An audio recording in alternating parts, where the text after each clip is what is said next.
இன்னைக்கு உங்களை வந்து ஒரு முக்கியமான ஒரு திருக்கோயில தான் உங்களுக்கு இன்னைக்கு இந்த பதிவுல அறிமுகப்படுத்த போறேன்.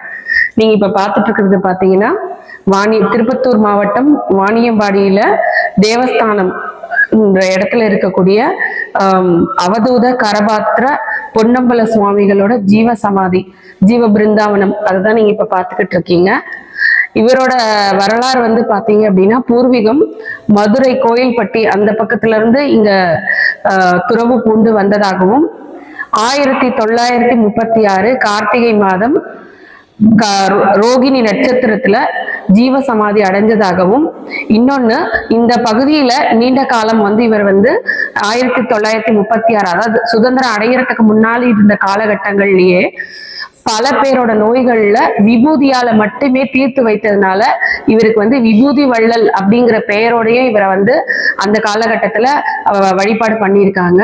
1936க்கு அப்புறம் இவர் வந்து ஒரு முழு பௌர்ணமியில, கார்த்திகை பௌர்ணமியில இங்க வந்து ஜீவ பிருந்தாவனத்துல முக்தி அடைஞ்சிருக்காருங்க. இதை வந்து சிவஸ்தலத்துக்கு நிகரா வந்து இங்க வழிபாடு பூஜைகள் எல்லாமே நடக்குது. எல்லாத்த விட வந்து பாத்தீங்கன்னா ஒவ்வொரு பௌர்ணமி அப்பவும் வந்து பாத்தீங்கன்னா சிறப்பு பூஜை நடக்குது. கார்த்திகை மாசம் பௌர்ணமியில குரு பூஜை ரொம்ப ரொம்ப விசேஷமா இங்க பண்ணிக்கிட்டு இருக்காங்க.